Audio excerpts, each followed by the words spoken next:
Fee, fi, fo, fum. I smell tamales. Thank you, Los Angeles. Yesterday, I saw a woman in the produce aisle put a cabbage next to her ear. No, lady, you can't hear the ocean.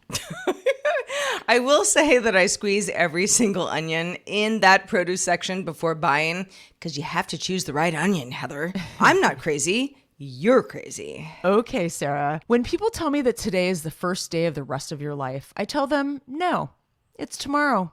What? Me procrastinate? Have such a good day.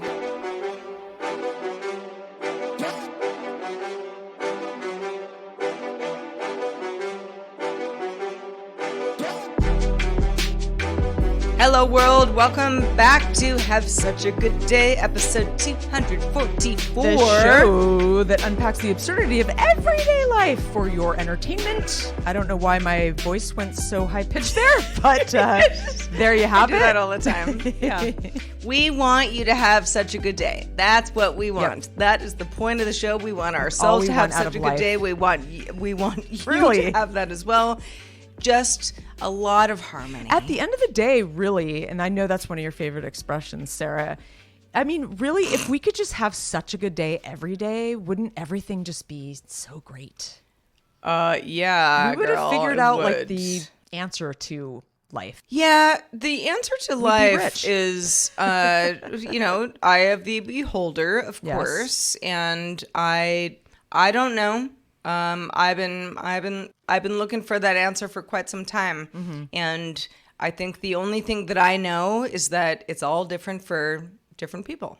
So exactly here, if you are here with us, we're all different people, but we're here for a fun episode of Have Such a Good Day. Maybe you're jogging right now. Maybe you're I don't know, doing laundry. Maybe you're vacuuming. Maybe you're just driving, chilling. Maybe you're chilling by the beach. Maybe you're driving. Exactly. And maybe you're in a serious mood. Like sometimes we can get serious on the show. But maybe you're in a fun, wacky mood, and we do that too, where we get tongue in cheek and tongue, and ears and mouth, and we get all the facial body parts. Don't forget eyebrows, Heather. My God. Yeah, we get really cheeky with the eyebrows. But we like to talk about life's good moments, the cruel ironies, and all the things. It's on a wide scale of black, white, and everything in between.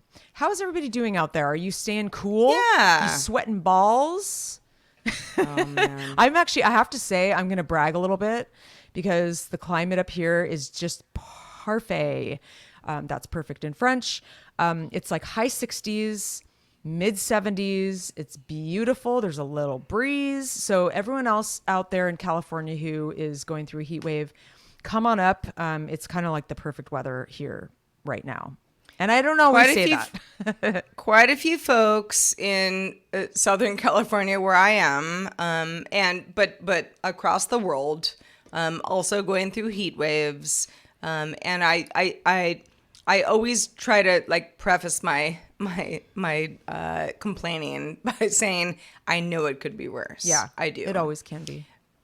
But we've been in quite a heat wave, and we're talking like 2 weeks solid now, where, I wake up super early, take the dog out, try to do as much as I can before it gets to the point where someone's going to yell at me for having my dog outside, which anybody who listens to the last episode would know about. I've got fans. I have AC if I really need it. I'm fine. Okay. I mean, we're not dying inside the house. It's more of the fact that we have to get out of the house. Yeah. I want to go on a hike. I want to take Odie to the beach. Or take him on a hike with me, or even go to the dog park. When the temperature is like high 80s, it's just not good. It's not fun. It's not a good situation. Even mid 80s. I mean, it's not healthy for them. It's not fun for anybody. No. There's so much sweat. It's like instant dehydration too, like no matter how much you drink. But I mean, when I was in LA recently, it was like high 70s, but Ojai was 85, and it was a little too hot. It was sticky. I didn't like that. Yeah. That heat is a little much. Yeah, you kind of have to stay indoors and. You kind of do. Yeah. I mean, that's so everybody knows this already, but I work from home. So I wake up in the morning, I go outside pretty early because I have to take the dog out. And then I kind of settle in for the day. And I'm in my house, in my office for the better part of, pardon me, I just burped. The better part of like early afternoon, like around 3 p.m. I might be able to be like, okay, all right, so maybe I have to go to the grocery store, take Otis out again, or some combo of both. In this weather, I can't take him with me in a car. Yeah. I can't. I just can't. And I feel horrible even doing errands because I know that he wants to go out so bad, but like he can't sit in a hot car. Yeah, I know. That's and it gets not hot happening right away too. Like, yeah, that It gets really it's hot. kind of a game changer. It's a game changer. Yeah. So this kind of leads me into my general thought. And I hope I'm not going to be too much of a Debbie Downer here to everybody, because I know that there are people living in much warmer climates, or even more just like extreme climates than me. However, it has been hot, pretty brutally hot, and it just has disrupted my flow. Yeah. Like in November, if I wrap a show at 3 and I've got a little bit of time, before like, the cat has to eat dinner type thing, like I might go on like a 4-mile walk. It's great. Love it. Beautiful. I can't do that at this time. Not with my dog. Yeah. I can't do it. It's cruel. So, he's sort of just like sits there and looks at me and is like in the front of the fan. So sad. So we were walking around, kind of doing like one of our laps the other day. One of our very, very frequent laps that we do. Just sort of like, let's do the biz, get some fresh air. Mom has to go back upstairs and start working. And we passed a dead cat. Now, the cat was not, as far as I know, was not hit by a car. I've seen that before as well. But it was on the sidewalk itself and kind of looked like it just died. And, Otis didn't even see it, which is, thank God. I was just like, keep going, because if he would have seen that, he would have flipped out. Yeah. And been like very confused, or, tried to sniff, or, something you don't want to do. And I told Heather about this as soon as I got back home, but, for a while, I just thought about this, like, all right, well, this is, we're talking like 7 a.m. So it's not, it's warm already outside, but it's not like beating down sun at all. And I just thought, is anybody going to do something about this cat? Should I do something about the cat? I really don't want that cat to just sort of like bake in the sun all day. It made me so sad. Ugh. And yeah, so, I call animal control. I talk to a lot of phone trees, but the few people that I did talk to, and I'm telling you, I called maybe 5 different numbers. Everyone was like, oh, yeah, you have to call this number for something like sanitation. They were like rerouted you. Right. So eventually I was like, okay, well, I tried and I had to work. So I just kind of had to like switch gears and not worry about it anymore. But I thought about it all day, just thinking like, what happens? What happens to that poor animal? Does somebody like throw him in a trash can? Yeah. I mean, I don't know. I actually don't really know the answer to this. I don't even know what really happens to like my own animals that I've had to put down over the years. You know what I mean? I don't know. But I got kind of down about it. Yeah. Anyway, after work, this was yesterday or Monday. I think it was Monday. I walked around again with Otis, walked around the block, and I was like, really holding the leash, very taut, because I didn't want anything weird, him to see anything weird. Cat wasn't there anymore, so I have to assume that some good Samaritan did the right thing, and that's the end of that. However, my point that I'm going back to is sometimes in the summer, especially around my neighborhood, because a lot of people don't, they're not watering their lawns, so you have just a lot of dead grass. Yeah. And whatever. I'm no judge here, but I just, I kind of walk around and I'm like, it's kind of depressing. Yeah, I know. I've noticed that. I mean, we're still pretty green up here, but like the lawn is turning kind of brown. And yeah, I struggle with this kind of stuff too. With the changing of the seasons, I'm definitely happier when things are blooming and growing. And currently the roses are dying, and I go out there like every day to deadhead them because it helps produce more growth, and they're really almost done. Like there's a few left, but they're dying, and new things are growing. And my dad used to always tell me, you have to appreciate every like transition because there's beauty in all of it. But I really struggled with when things would really die down for winter and stuff. So I feel you, and I also feel you on the like, I don't know, maybe the heat also triggers more emotions in a way, because you're just like a little like, your temperature's up, you're sweating, you're a little more irritated. And I think there's a little bit of like a survival thing. Yeah, a little bit. At least for me. Yeah, I get it. That comes with, like extreme heat where I'm like, Totally. It's not that I don't like vitamin D. I do. But it's a little much.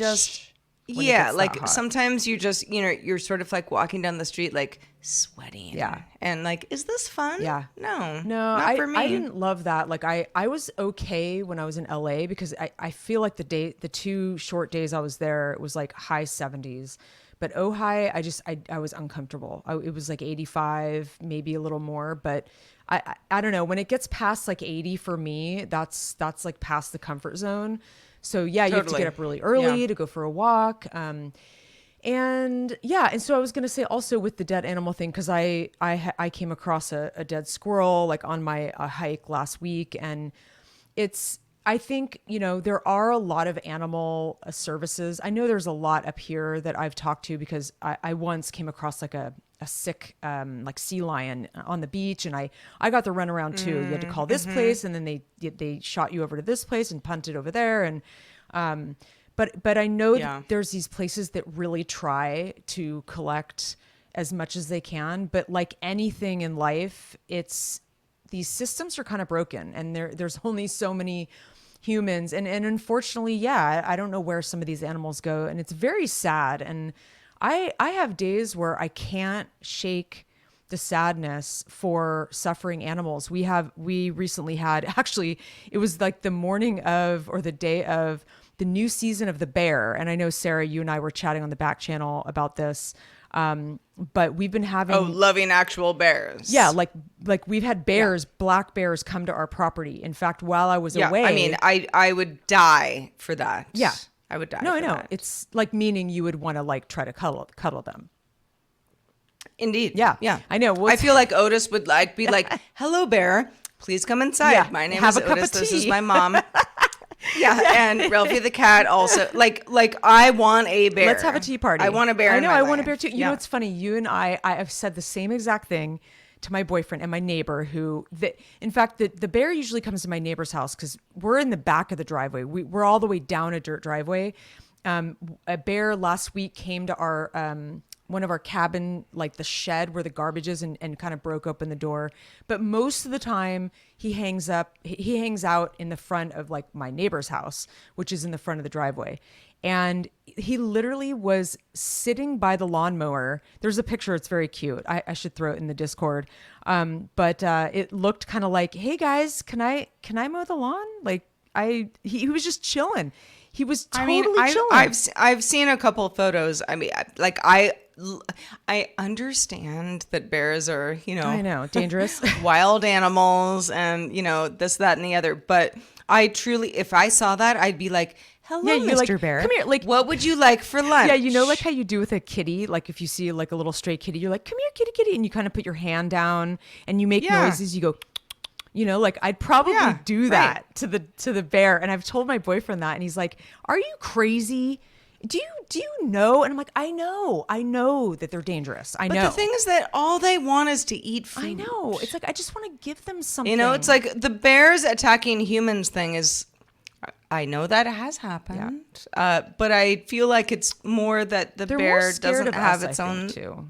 Yeah, They've run away before, they just humans. want lunch. They do. They want a hoagie sandwich. Exactly. For Or gosh even some sakes. watermelon. I mean, Yeah, anything. yeah, and I don't know what to do about it because I don't want to call animal services. I don't want them to do anything to hurt these bears, and I do want to give them food because I feel really bad if they're coming this far down from the mountain, to get food. They're hungry. But if I feed them, I know it's not a good idea. Well, then you're just gonna have a bear sanctuary. Exactly. That's what's gonna happen. Exactly. And yeah, it's kind of a slippery slope. But Sarah, I was gonna say, if you don't want to be a Debbie Downer, you could be a negative Nancy. Which one would you rather be? Debbie or Nancy? Well, I don't know. Good cue. I don't know. I mean, I guess Debbie Downer is more of like all the time. Yeah. And a negative Nancy is like is specific situational. Yeah, I don't maybe. know. And then there's Nervous Nelly and Lazy Susan. Nervous Nelly. And Well, Chatty I'm Cathy. definitely a nervous Nelly. That's for sure. Yeah, you are. I mean, anxiety times 1,000,000. But yeah. Yeah. I don't know. Yeah, I don't really hate any of these terms. I've always they're kind of fun. Lazy Susan, I always Sometimes you gotta laughed lean at in, when I was a kid because I have a aunt named Susan who hosted many of our Christmas dinners, and we had a Lazy Susan, because there were like 20 of us, around the table, and I always remember being like, "Oh, this is so great," and my dad was like, "Don't say that." She doesn't like it. I And never I'm loved like, those Lazy Susans because I felt like my experience with them was in like Chinese restaurants. We used to go to a lot of Chinese, like with huge family, huge table.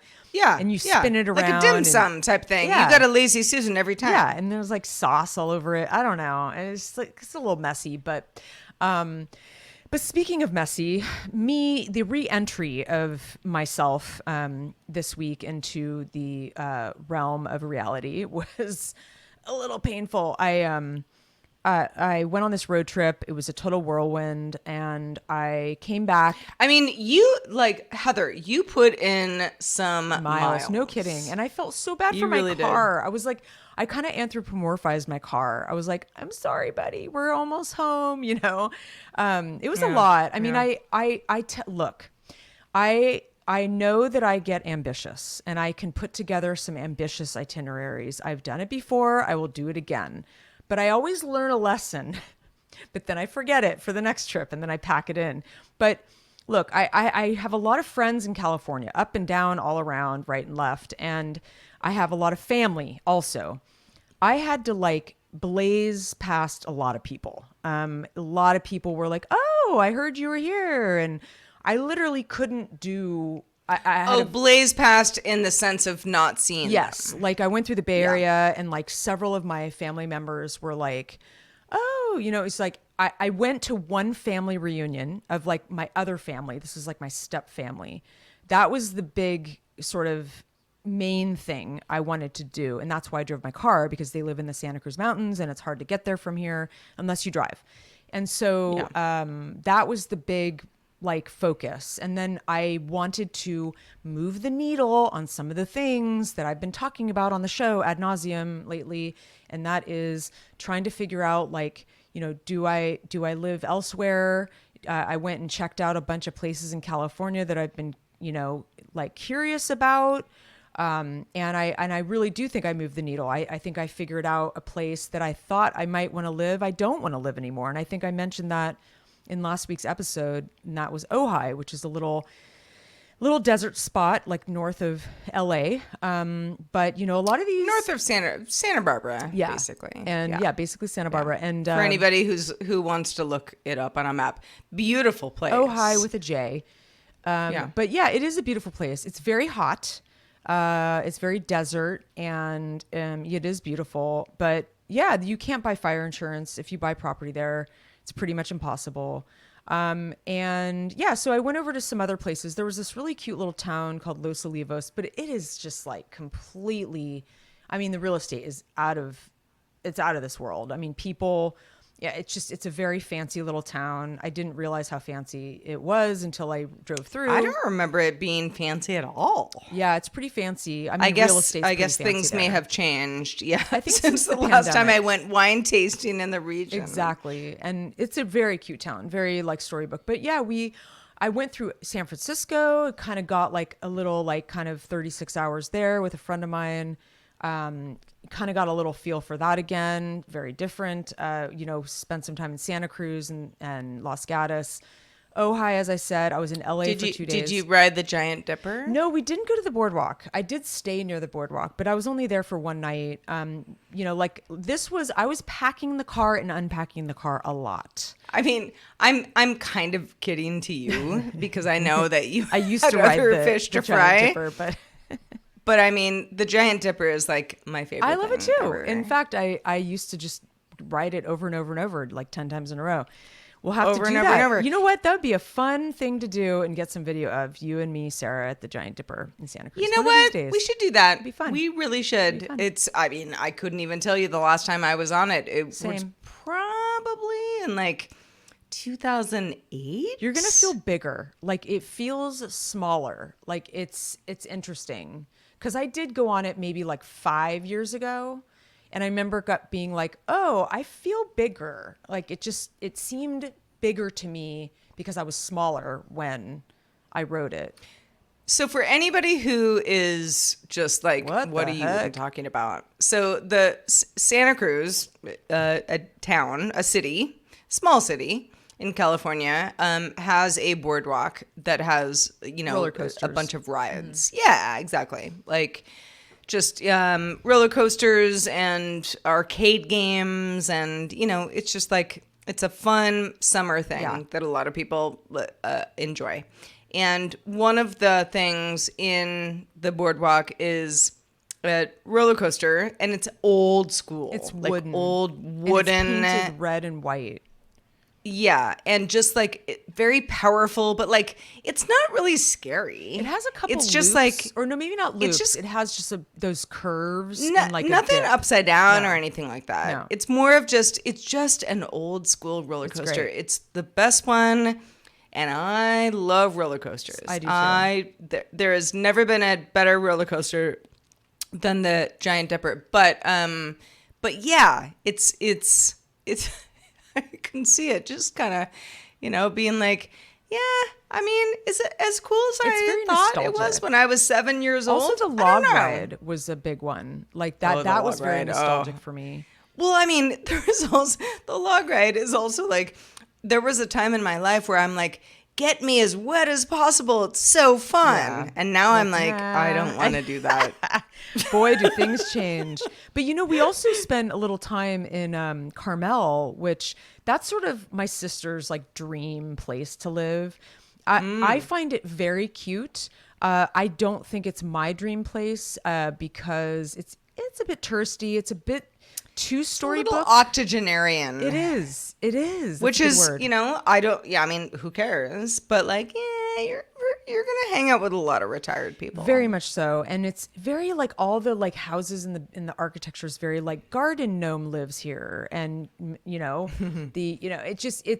cutesy. It's very cutesy. It's very pretty. But I think it's a little too a little too cutesy for me. But we stayed in Yeah. a really like cute, not to overuse the word, place. It is a cute place to stay. Yeah. For a few days. Yeah, it was like a B&B. 100%. We had like beautiful a beach, fireplace all the things. and yeah. you know, like you could have like a little breakfast by your fireplace in the morning, and it was sweet. It was very sweet. It was actually really great to have that on our last night because I was wiped out. And then I spent the weekend in Sonoma because I had, I have to work my way up to Northern California. It's pretty far. So I purposely stopped in all these places because it's just too much driving. But saw some friends in Sonoma. That was really fun and came home. But long story short, long story long, I came home to a massive pile. This is just what happens. I leave. I was only gone for a week, but it was a lot. It's been a lot. I'm still really behind. And, it's funny. Normally I'd really be excited about a holiday. Tomorrow's July 4th, but I'm kind of stressed about it because I kind of want the day to work. But my boyfriend wants to go to a parade and wants to do barbecue, do all these things. And of course that sounds great. Social stuff. Yeah. But I have so much shit to do. I am really behind. And so I've been just hustling all week and, just trying to catch up. I think I tend to just pack my plate. I just do this. This is just what I do. It's not even just, pack my plate with places to go and see and do. But I have all these projects and things. But anyways, I wanted to, it was funny, Sarah, I saw in the script that you wanted to talk about some words that you would like to kill in 2024. Yes. And I got really inspired. So I wrote a little list too. Murder's in the building right now. So this is something that I think we've kind of talked about this on the show before. Just stuff that just grinds your gears when you hear, it being either uttered or typed by somebody else. So I thought, why not, let's all just come back around the 4th of July, barbecue and talk about this. Yes. The first one is influencer. Oh, yes. Horrible. It's the worst. The worst. First of all, if you're calling yourself an influencer, I'm immediately like, you're not going to influence me, motherfucker. Exactly. That's what I think too. Right. And if you're going to be called an influencer, what are you really doing? I mean, I don't know. Most of the time it's because a brand has hired you to sell their stupid soda or whatever. It really rubs me the wrong way. Yeah, for sure. I would never. If someone said, "Oh, Sarah, you're an influencer," I'd be like, "Oh, no, I don't want anything to do that." No, it just is, ugh. And anyone else who is an influencer, you're just sort of like, okay, kid, go get a college degree. And if anybody out there is an influencer, our apologies for insulting you. Totally. Hopefully we didn't. Yeah. But. And I don't want to insult you either. I'm just saying it's just a word that I think should be retired. Yeah. Yesterday. Oh, absolutely. It also, I don't know, it connotates something that I think is not cool, where someone is going to make me think something that I'm not thinking for myself. I don't like that. Well, and they're getting paid for, they've taken over social media, and social media didn't have influencers, or it did, but it wasn't about making money. It was just about being cool and having a style or whatever, and people followed you. But now it's all about, I don't know, posting things with ads and that kind of thing, which is always just who wants to see that? What else? What are some other words? All right. So the next one that I hate is something going viral. Yes. Because it sounds like a disease. I get it. I know what it means. In fact, earlier today, somebody had sent me something. It was about the show The Bear, which I love very much, as you know, and everyone else knows. And it was like a funny viral tweet that doesn't even matter. But my friend was like, this went viral. Can you believe it? And I was like, I hate that term. It sounds like we've all become sick. I know what it means. It means it became popular, and viral also sort of assumes that like popular and maybe something that people are going to fight over. Yeah. Type thing. Yeah. But I hate the term. What else? Okay, what else is on your list? Because I have a list. I'm curious if you're going to hit any of mine. All right. So I'll make the next two real quick.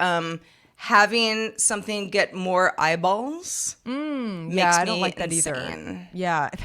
Because it's like, so I'm reading something, but like, okay, I guess we're just talking about my physical eyeballs. Like, did you get my eyeballs? I read something because I, read things. Hate that. And then finally, this one is a little bit more of like, just like sort of trash stuff that you see on the internet in general, but something that isn't very interesting. And you'll see a headline that it's like, Tiffany Trump's wedding is turning heads. I'm like, turning heads? Kind of like the eyeball thing. It's like using like it's right. physical. Like it's like sort of like, yeah, like it's this weird way to like describe people where I'm like, no one's turning heads. But see, I love the word rubbernecker. And that's like you turn your head in that, that's a great word. That's trying harder, I think. Yeah, maybe. Yeah, I know what you're saying. The whole just like, Heather Frank's new cars turning heads. It's like, no, it isn't. Stop it. Stop talking like this. No, I get your vibes, Sarah. In fact, speaking of vibes, vibing is a buggy one for me. Like, vibes is okay. Mm-hmm. I mean, sometimes it's annoying, but like vibing bugs me. Circle back is an annoying one. I do use it sometimes just because I can't even remember. I use circle back. Yeah, and because somewhat, like it really works. It's like sometimes it's just the only thing that works, and I can't remember what I used to say. Like I'll get back to you, or we'll revisit this or whatever. But I don't like slay, even though I do say that sometimes, but it does irritate me. What really does bug me now is this minimalism, less is more kind of movement. Just, I don't know, just the word minimalist just kind of bugs me. And yeah, like no worries is a little annoying now. I mean, I say that a lot actually, because you just want to like soften the blow. Yeah. I think the point of this is not for me to be like, hey, no one should say these things. Of course not. It's because we have not mentioned anything that's actually offensive, and that's a whole different conversation. Oh yeah. It's more of just like me slang just being terms. like, yeah, it's just like slang terms where I'm like, are we still doing this? Yes. I don't know. It's totally fair. I mean, I think that these are things that go out of popularity because they get annoying. And I think overusing anything, we'll see what happens to these words. We'll circle back on this. But I wanted to mention that, it's funny how we learn about ourselves as we get older, and things that we do and patterns that we have, and you really start to really know who you are, and what kinds of good and bad traits you have or whatever. Look, I'm told every day that I do good work. I feel like I'm a good worker. I'm productive. I can handle a lot of things. I have a lot of energy. And I want to do a lot of things. I'm very passionate. And I'm good with like certain tasks, and there's other tasks that I notice that I become a terrible procrastinator. And I like to think that I'm not a super bad procrastinator, but I have noticed lately there are certain activities that I brush to the side, and I gravitate to these other activities. Like I do them first, even though I should probably do this other thing. And it's been really kind of weighing on me, because I'm like, what is it about this? And what it is is editing a contract for a project. You know, it's something that we have done a lot in our careers.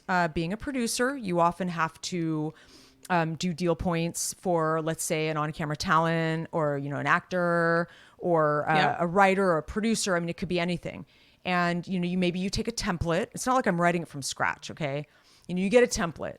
And then Sure. you write out, you know, what you want. But it has to be specialized. Very much based so. on, you know, the situation. Yeah. And so one of the things that I moved the needle on in LA was I had a very, very long talk with the agent that I'm working with for this movie. And this is the screenwriter's agent. And we really, I think, broke some ground. It was one of those conversations where it was like kind of tough, you know, like, because agents can be tough, and got to get to the meat of like the problem here, and you have to talk about it, and sometimes it's like not easy. And then it became this sort of, we talked about some personal things, like we laughed about things, you know, he sort of like broke the ice, you know, and we bonded. And then got to the point that we needed to get for me to go home and edit this document so that we can get this project started. Well, I'm extremely dreading opening this document because it's a lot. It's like I have to like redline it, you know? I have to really wrap my head around this. Like, it's kind of... And for anybody who doesn't understand redlining, I mean, it basically means you go through stuff and say like, I get this point, but I would like it to be said a little bit differently. So you cross things out. So you can't just like take things out. You have to redline it. You have to like, cross it out. Because so the person they need needs to know what you didn't like. Exactly. Or what you would like to change. Yeah. And I'm just like, I hope I understood what he was saying. I was like, I was literally in my car. It was boiling hot. I was sitting in my car with the window open. I didn't have my car on, and I had my laptop in my lap, and I put the seat back because I was on the move. I couldn't even go anywhere. I was like, I ran to my car from my eye doctor appointment to take this meeting, and it was just uncomfortable. And so I'm like taking notes like on my, it was just a mess. And so my document's now a mess. And anyway, what I wanted to say to y'all is that I started to kind of read about like just this whole idea of procrastinating, and like there's all these types of procrastinators. And I was like, well, what kind of procrastinator am I? Say procrastinator 10 times fast. It's kind of a tongue twister, but there's a bunch of different ones. And I thought this would be kind of fun. So the 5 main ones are like a perfectionist procrastinator. It's kind of obvious. Okay. These are the ones who want to be perfect, but might be afraid to like show any imperfections. And then they might So they end up putting things to the side because they're not ready to be perfect. Exactly. And I might be a little bit of that. There's also the worrier. I know somebody very close to me who is to a T this person. And worriers may avoid difficult tasks because they fear failure and they have anxiety and that kind of thing. So they're out of their comfort zone. I mean, is that person me? I was actually going to say, Sarah's going to say that. Yeah. I mean, I thought of you actually, but it was my sister. I mean, but also you. I would say that, you know, yes, I definitely suffer from procrastination because I'm just sort of anxious and worried. I can see that about you. I know you pretty well. I would have put you in that group. But then there's also the busy procrastinator, which is also, I think, me a little bit and might be you a little bit. And those people, they have too much on their plate and they can't decide what to do first. And then they have a hard time making a decision. There's also the defier, which those people procrastinate because of their difficulty with authority, which can lead to resentment and resistance, which I actually totally know someone like this. One of my employees, in fact, defied a situation today even. And then there's the crisis maker, and those people... I mean, wait. So going back to the... Defier? Like, is the whole point that you just, you know, are railing against authority? Yeah, I mean, I think that it's people who, like, for example, okay, I'm not mentioning any names, but someone that I know of course not. No. Doesn't like to be told what to do, like doesn't like to be managed, just wants to do what they think needs to get done. And when they're told, you know, they're given too much direction, they kind of Right. don't follow it because They they're like get rebels. a little wayward. They're wayward, Yeah. exactly. And they don't, they get really ruffled if you're like putting too much pressure on them. Yeah. And then Like, what are you telling me what to do? You don't think I know what I want? yeah, no, kind of like, and I get think it. I it get comes back to like maybe how like one of their parents like enforced them to do their homework. I mean, I don't know. I Totally. don't think I'm that Totally. at all, like at all. That's not me.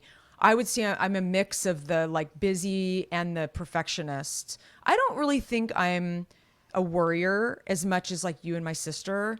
And then the last one is the crisis maker.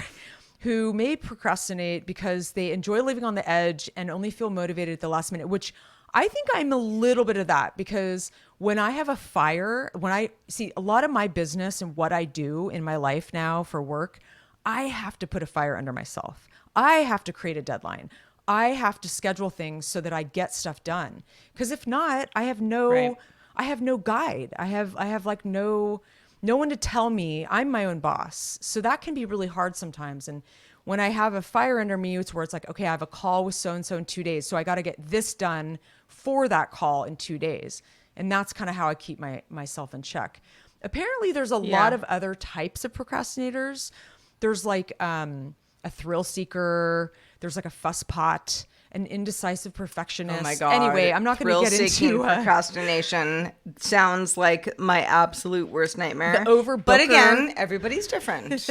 Everybody's different. This is true. And there's the overbooker I could relate to a little bit. But what kind of procrastinator sure. do you think you are out there? I would love to know. Email us at hi@havessuchagoodday.com. And if it wasn't for the holiday tomorrow and I'm not procrastinating, I would do this contract. But no, I have to go to a parade and eat a burger. But I will do it on Friday, okay? I'll finish it over I am the so weekend. sorry, Heather. Please try to come out alive. No, I get it. I really do. I think the only this was a fun exercise. The only one that I don't get is the one The Defier. the Defier. Because I am a worker bee. Yeah, you are. I've always just I give me a task and I But you're want to okay do with that task. someone telling you to give you a task. That doesn't bother you. Doesn't bother me. Yeah, when someone at tells all. you what to do. I mean, if somebody gives me a task where I'm like, I'm not going to do well at this, or for whatever reason, I think somebody else would be better at this task. I mean, maybe that would be a conversation, but like, no, I want to wake up in the morning and someone to be like, chef, do this, and I will do it. Cool. Okay, I'm gonna start doing that. That's kind of not as if Chef. I can't think for myself, but you know what I mean. Like, Yeah. some of us are worker bees, and other people are more like big. Big picture. I don't know, like more like, let's look at the next 3 months. That's me. Type thing. I think that's why you and I work well and that's together. you. Yeah, it is and, me. and you're great at that. Yeah. I'm more of like I need to wake up and know what I need to do, because if I don't, I get weird. Yeah. I usually can because I kind of know what I'm doing for the day, and then I kind of delegate to my sister, and I'm like, okay, here's the things that we need to do. But she doesn't tend to do that. She's a little more like, okay, I'll call this person, I'll do these little tasks. But I think in terms of like, okay, here's how we have to move the needle this week. And I'm sorry, that's going to be an expression that's going to get annoying because I've been using that a lot lately. But it just seems to work for what I'm trying to say. But yeah, just to like really, so look a week or two or a month or a year out and go, I want to be at this point a little later down the line. How do we get there? I'm good at knowing what to do to get there. But I don't like getting bogged down by too much detail. We need people like you, because I am not great at that. Yeah. I'm not great at looking down the line very hard. Yeah. And probably because I've been doing live shows. Yeah. Television, podcasts, whatever, for so long that I'm just like, you wake up in the morning, it's a new day. Yeah. You do your thing. Yep. And hopefully do it well. Yeah. Have some dinner, go to bed. Next morning, it's a new day. Yeah. No, I there's remember- not a lot of like looking ahead that is possible. I guess with me. Yeah, I mean, I remember working with you as like, I think you were sort of the head of production and I was a producer. But like, I remember you and I were doing Pop Siren. This was back in the day in San Francisco for Revision 3. It was like an early internet TV station. And I remember I remember you telling me this even like over some drinks, how much you couldn't stand people like, cause you were a manager and people would stop by your desk and you just want to put your headphones on, write your bit. Like you'd have a 5-minute bit to write, you know, dig in deep, like do your thing, be creative, but not be like bothered by like a million little things about the future. Yeah, I mean, and you know, who knows? Things may be different someday, and you know, with any luck, knock on wood, Yeah, my life will be long. But yeah, managing others, not my favorite thing. yeah, it's a tough one because you end up absorbing a lot of like, oh, so and so was late today because their tire blew out. You know, and I go like, all right, well, other people's fine, problems. fine. I mean that's like the tough part of my job. There's so much of that with management, and I feel like it, you know, in a greater sense, it becomes you're a mentor to other people. Yes. And I've never felt comfortable being that. You know, I mean, here and there, but not as a job. I always felt like an imposter. Like I'm not a mentor. I know what you mean. I don't even know what I'm doing. I liked mentoring when it felt like the relationship was good and I guess somewhat symbiotic. I mean, working together as collaborators, I always liked that. But I don't like managing adults that can't manage themselves and they procrastinate. But we're coming full circle here before you wrap up the show. But that drives me nuts. Yeah, it comes back to the point where it's like, hey, get your shit somebody together. who is like, I mean, the wagon wheel, you know, it's still not fixed. No, this is the problem that I have. You know, you got to leave them on the Oregon Trail. Exactly. And the people, sometimes I feel like when you live in a place that's kind of moves slower, everybody else moves at that pace. I mean, it's a little bit of like island life, island time. I'm not talking about just my employees. I'm talking about just the way there isn't really a hustle bustle in this place that I live. But that's a discussion for another time. But I wanted to squeeze in a little time to mention that we got a couple fun emails from our patron, Steven. You know who you are. One of them was really gave me lots of chuckles. It was a long kind of stream of consciousness about the Dyson hot and cool air purifiers that I mentioned to Sarah. Which yes, I'm considering buying. Yeah, and it's a little pricey, but you know. Yeah, it was quite a convincing email, very detailed and kind of funny. I really did have some good chuckles, so thank you for that, Stephen. Also, we mentioned at the end of the show we've been struggling with how does Sarah end the show? Because I've for some reason, I guess from the very beginning of time in episode 1, I used to say, I will Heather be forever. Heather forever.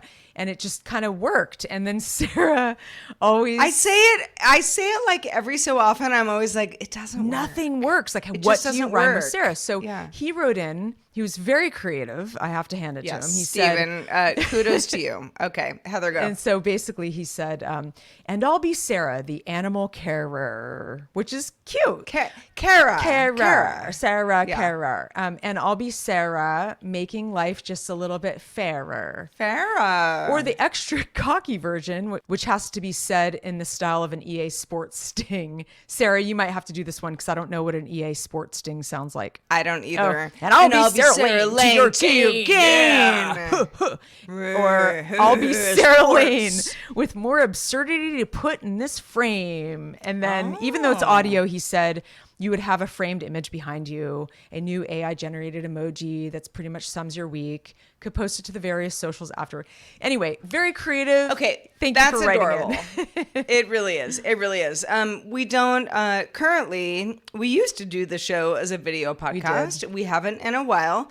Never say never. Never say never, but we're audio for now. But Stephen, I love these ideas. I love the creativity, and I think the animal carer. I might go with that one for a while. Yeah, I think so too. I think that's a good one. It fits you pretty well. Yeah. And we got a message from Stu, and he was just responding to us being busy and skipping an episode. He said, no need to apologize. This podcast was like a 2-in-1. Apparently last episode, several people said that it felt like a twofer. You were all living... Well, I'm glad to hear that. Yeah. Because we were like totally bummed that scheduling was so weird. And, we do. Just so y'all know... when Heather and I can't make things work, we get stressed about it because we love the show and we love you guys and we don't want you to think that we don't care. And we don't even want to admit, like, it's hard sometimes to like even send a note because I feel so bad. But he also says, you all are so living life that when you miss a few days, there's so much more that went on in your lives and therefore more to be talked about. And Sarah drinks beer?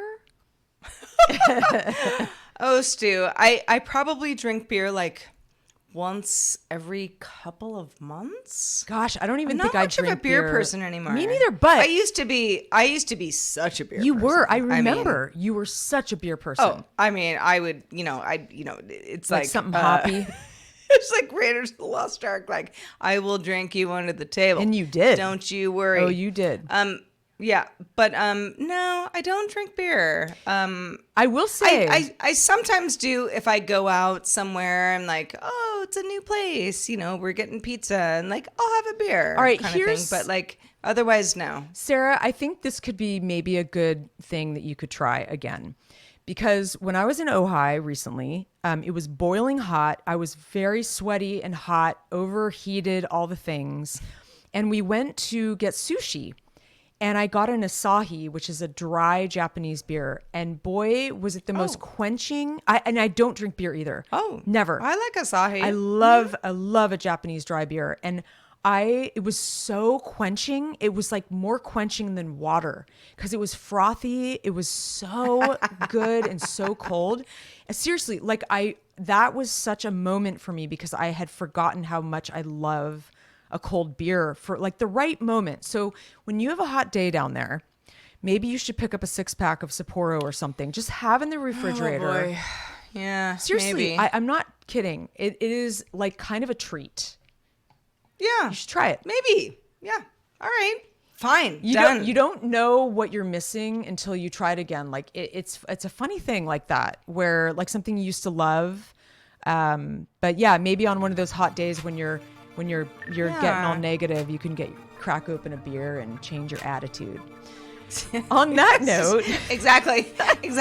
I mean, if anything's going to change my attitude, it's a beer. This is true. And real quick, just a reminder: all of the patrons that love us and support us, thank you so much.